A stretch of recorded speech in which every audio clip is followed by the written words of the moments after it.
But in this particular talk, I can't and I won't tell you which way to go. It's just that along your personal journey, you will encounter challenges. Those challenges will either prevent you, or some of them even stop you from moving on and climbing that mountain.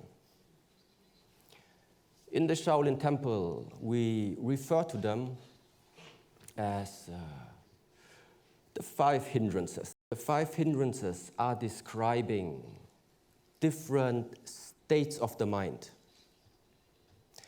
In those states of the mind, it becomes very hard to see clearly and therefore engage in the right decisions.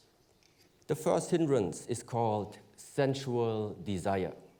Sensual desire arises in the moment when you are paying attention to something that is giving you a positive emotion.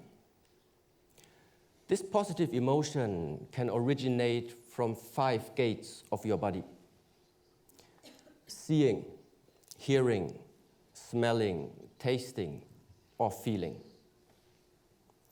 So in your mind, you climb up that mountain. After 1 mile of walking, you discover a beautiful restaurant surrounded by beautiful people. You smell delicious food and the great variety of beverages. When you follow that temptation, you have already lost your track. When this temptation becomes so strong that you don't want to leave that place anymore, then the sensual desire has turned into an obsession. In both cases, remaining at that place means you can't get clarity. The second hindrance, ill will, describes a state of the mind that arises from negative emotions.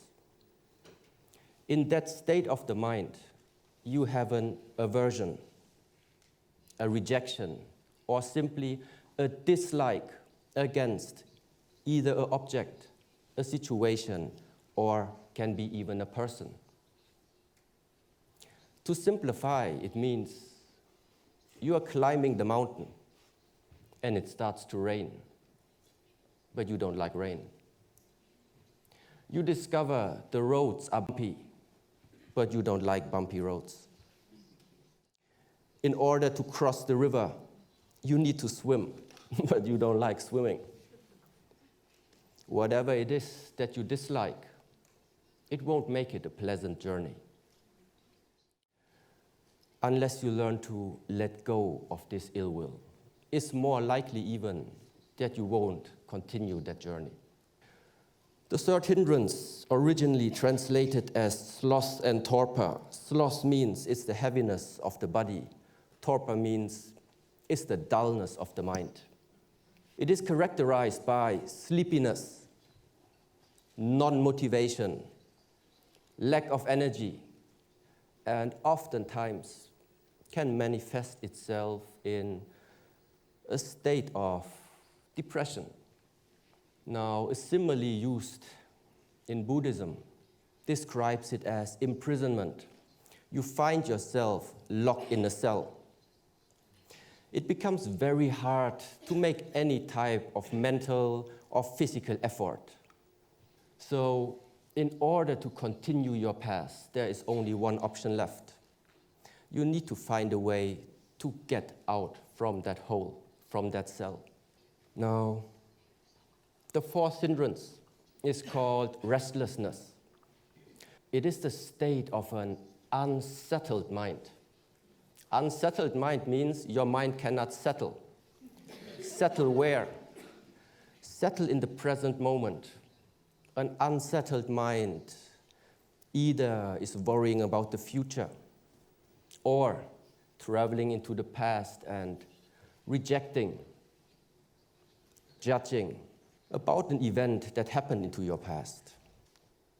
A simile used here is the monkey mind, constantly jumping from one branch to another, unable to stay for a too long time at the present moment.